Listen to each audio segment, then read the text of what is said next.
मैं आपको एक इंटरेस्टिंग चीज बताता हूँ। ओवर टाइम जैसे कंपटीशन बढ़ती गई है, मार्केट की रिक्वायरमेंट्स भी बढ़ती गई है when it comes to interviews और एप्लीकेशंस।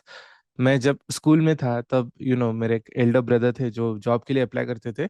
तब एक स्ट्रांग सीवी होना काफी था। आई मीन शॉर्टलिस्ट मिल जाता था, जॉब भी मिल जाता था। जब मैं कॉलेज में था, मेरे जो सीनियर्स थे वो जॉब के लिए अप्लाई करते थे, उनके लिए सीवी के साथ also had to present some internship experience या फिर थोड़ा स्किल सेट पे ब्रस्ट अप काम किया हुआ चाहिए था। कंपटीशन बढ़ गई थी तो you had to stand out from that competition कि हम थोड़े बेटर है। जब मैं कॉलेज कंप्लीट करके जॉब मार्केट में चला गया तब रिक्वायरमेंट और बढ़ गई थी कि along with your CV, along with maybe some internship experience या फिर सम स्किल सेट, आपके पास एक्स्ट्रा डेमो चाहिए, एक एकेडमिक प्रोजेक्ट चाहिए, कुछ और चाहिए जो हम देख सकते हैं।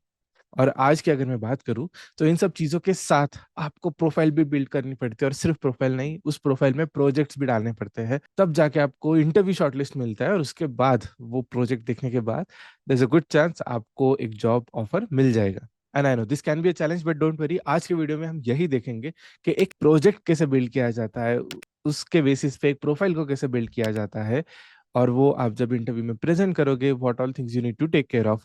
एक बहुत ही प्रैक्टिकल वीडियो होने वाला है। इफ यू आर समवन जिसको बिजनेस एनालिस्ट रोल या तो एक एस्पिरेशनल रोल है कि मुझे उस रोल में काम करना है, या फिर इंटरव्यू के लिए प्रिपेयर कर रहे हो, या इंटरव्यू कॉल आ गया है और अब इंटरव्यू के लिए जाना है, कुछ टिप्स ट्रिक्स चाहिए, उनके लिए ये वीडियो परफेक्ट है।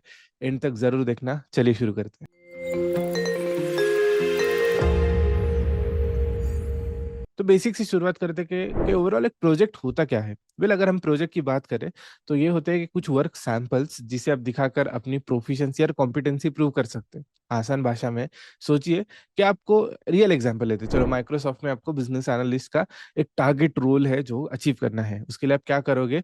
4 से 5 डॉक्यूमेंट्स कलेक्ट करोगे, उसके बेसिस पे पोर्टफोलियो क्रिएट करोगे, और इस पोर्टफोलियो में सबसे पहला पार्ट होगा प्रोजेक्ट। प्रोजेक्ट किसके बेसिस पे बनाओगे? सबसे बेसिक प्रोजेक्ट रिक्वायर्ड, मतलब ये तो अब मैंडेटरी ही हो गया है, वो है डेटा एनालिसिस रिपोर्ट। कि कोई भी एक सैंपल डेटा है, नॉट नेसेसरी प्रीवियस कंपनी का, या फिर अवॉइड कॉन्फिडेंशियल डेटा, कोई ओपन सोर्स डेटा उठा लो, उसके ऊपर 4 से 5 डेटा एनालिसिस के रिपोर्ट्स रन करो, इनसाइट्स प्रूफ करो, और वो रेडी रखो अलॉन्ग विथ योर सीवी। ये हो गया डेटा एनालिसिस रिपोर्ट। सेकेंडली दूसरा होता है रिक्वायर्ड डॉक्यूमेंट्स। सो प्रोजेक्ट्स के बाद जब रिक्वायर्ड डॉक्यूमेंट्स की बात आती है, यहाँ पे हम रेफरेंस दे सकते हैं हमारे पुराने एम्प्लॉयर का। And this is for those who have some experience या फिर एटलीस्ट इंटर्नशिप एक्सपीरियंस है। आप एक रिकमेंडेशन लेटर ले सकते हो अपने प्रीवियस एम्प्लॉयर से, मैनेजर से, या सीनियर मैनेजमेंट से, शोकेसिंग कि आपने कुछ एक्स्ट्राऑर्डिनरी अचीव किया है, कुछ आउट ऑफ द वे जाके अगर कंपनी में कंट्रीब्यूट किया है, कोई अवार्ड जीता है, तो उसे हाईलाइट कर सकते हो। एंड नॉट जस्ट दैट, अभी मैंने ये भी देखा है कि जो लिंक्डइन पे रिव्यूज लिए जाते हैं, या फिर किसी इंडस्ट्री एक्सपर्ट से, बड़ा पर्सनालिटी है उस इंडस्ट्री में जिसको लोग जानते हैं, और उनसे कोई रिकमेंडेशन आ रहा है, या आपने कोई फ्रीलांस प्रोजेक्ट में किसी के साथ काम किया है who is quite well known, quite well reputed, ऐसे लोगों के आप रिकमेंडेशंस ला सकते हो as part of your overall documentation. This will also reflect well on your overall portfolio. इसके बाद तीसरा डॉक्यूमेंट होता है प्रोसेस मैप या फिर प्रोडक्ट या सॉल्यूशन मैप। यहाँ पे अगर आपने किसी प्रोडक्ट टीम में काम किया है, सर्विस टीम में काम किया है, और उसके आइडिएशन पे आपने कुछ कंट्रीब्यूट किया है, या फिर कंसेप्चुअलाइजेशन पे, तो उसके कुछ रफ मैप्स होते हैं जो हम इनिशियली प्रेजेंट करते हैं जस्ट टू सी के वो सॉल्यूशन फिजिबल है या नहीं। तो अगर आपके पास ऐसा कोई मैप है जो आपने रियलिटी में लाया है, एग्जीक्यूट किया है, फीडबैक कलेक्ट करके यू हैव शोन दैट आपने एक सक्सेसफुल प्रोडक्ट लॉन्च किया है, अगर ऐसे कुछ है, नथिंग लाइक इट, ये आपके पोर्टफोलियो को बहुत नेक्स्ट लेवल तक वैल्यू ऐड कर सकता है, and pretty much interview shortlisting भी गारंटी कर सकता है। और इसके बाद लास्ट पार्ट आता है केस स्टडीज। और केस स्टडीज का इंटरेस्टिंग पर्सपेक्टिव है। मैं जब कुछ एमबीए कैंडिडेट से बात करता हूँ, आई हैव हर्ड दैट कि जब केस स्टडी कॉम्पिटिशन्स होते हैं, हैकाथॉन्स होते हैं, वहां पर अगर उन्होंने कुछ अचीव किया है तो वो भी ऐड किया जा सकता है आपके पोर्टफोलियो में।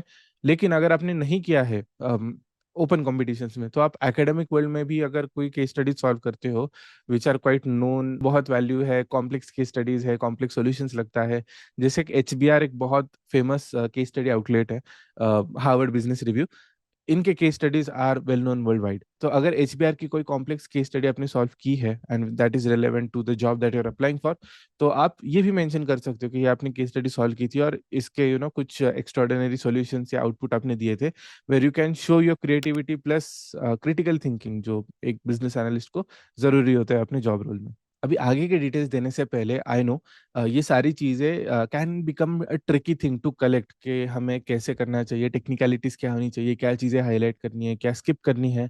इसके लिए यू नीड अ मेंटोर और यू नीड अ गाइड, जो आपको आपके साथ बैठ के वन ऑन वन गाइड करेगा। If you are someone who is planning to become a business analyst, अगर आपको मेंटोरशिप की ज़रूरत है, अगर आपको एक बेसिक स्किल सेट डेवलपमेंट की ज़रूरत है, then I have a recommendation for you. मेरी एक टीम एट स्किल आर्बिट्राज, जिन्होंने आपके लिए एक कोर्स डिजाइन किया है। इस कोर्स का नाम है diploma in financial and data analytics. Under this course आपको फाइनेंस के फंडामेंटल सिखाए जाएंगे और उसके साथ एंड टू एंड एनालिटिक्स भी सिखाया जाएगा।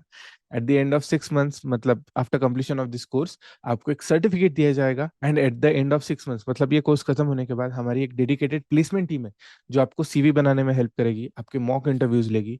इतना ही नहीं, आपके लिए जॉब असिस्टेंस, मतलब कंपनीज के पास जाके आपके प्रोफाइल के लिए, आपके ओवरऑल रोल के लिए पिच करेगी।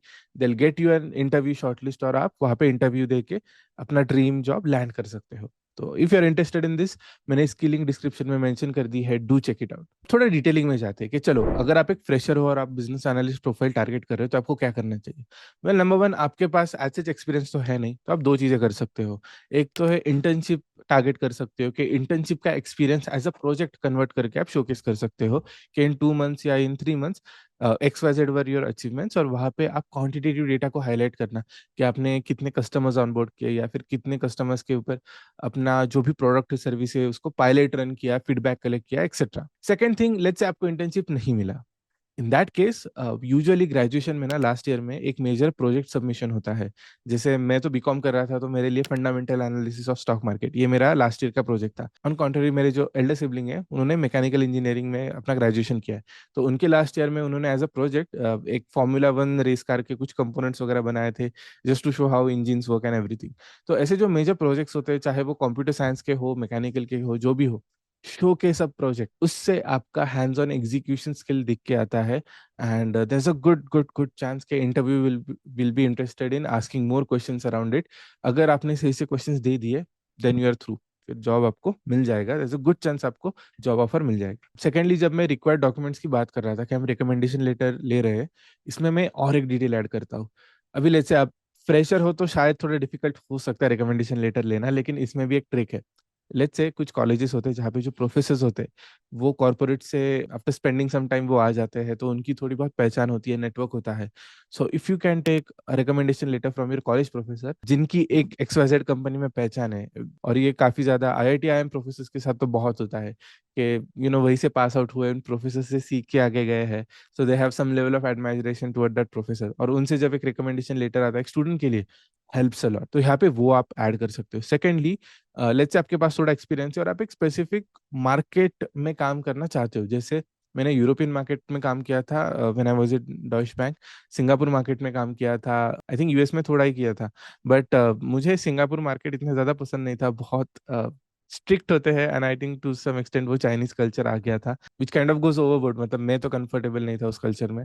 तो जब मैंने स्विच लेने का प्लान किया, मैंने अपने यूरोपियन स्टेक होल्डर्स को एक रिक्वेस्ट डाली थी कि can you help me with recommendation letter. Specifically जब मैं दिखाऊंगा कि यार एक जर्मन स्टेक होल्डर मुझे रिकमेंडेशन दे रहा है, शायद नेक्स्ट जॉब में मुझे यूरोपियन मार्केट के लिए कंसिडर किया जाएगा। So that's another level of detailing. ये वर्किंग प्रोफेशनल्स के लिए थोड़ा ज्यादा एप्लीकेबल है। इसके बाद अगर हम बात करें प्रोसेस मैप, सॉल्यूशन मैप, या फिर सर्विस मैप की, यहाँ पर आप क्या कर सकते हो कि लेट्स से प्रोडक्ट मैनेजर नहीं थे, आप एक जूनियर प्रोडक्ट मैनेजर थे, या फिर आप एक एनालिस्ट थे जो एक प्रोडक्ट मैनेजर को रिपोर्ट कर रहे थे, तो शायद आपके लिए एक मैप प्रेजेंट करना डिफिकल्ट हो सकता है। तो यहाँ पर आप क्या कर सकते हो, there are lot of websites, जैसे अनस्टॉप है, प्रोडक्ट हब है, बहुत सारे हैं, जहाँ पे आप जाके कोई भी एक ओपन सोर्स प्रोडक्ट उठा लो, उसका मॉकअप बना लो। मॉकअप इन द सेंस, ये प्रोडक्ट बना है, अगर इसको आप रिवर्स इंजीनियर करोगे, तो ये प्रोडक्ट कहाँ से स्टार्ट होता है, इसमें क्या प्रोसेस ऐड हो सकती है, कौन से प्रॉब्लम के लिए कौन सा पार्ट है सॉल्यूशन का, जब आप ये मॉकअप बना लोगे, it will impress your interviewer a lot, and there a good chance will get through. And lastly, एक बहुत क्रिटिकल टिप, जब भी आप ये सब डेटा अपने CV पे प्रेजेंट करोगे, प्लीज मेक श्योर कि आप स्टार मेथड यूज कर रहे हो, जिसमें आप quantitative data for sure add कर रहे हो।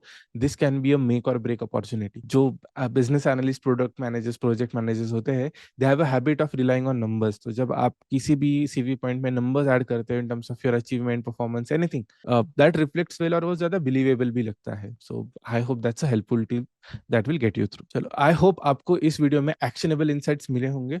लेकिन अगर आपको ये देखना है कि बिजनेस एनालिस्ट कौन से टूल्स यूज करता है, स्पेशली टॉप 10 टूल्स जिससे वो इंडस्ट्री रिलेवेंट बनता है, आप यहाँ पे क्लिक करके इस वीडियो को देख सकते हो। Thank you for watching, I will see you in the next one.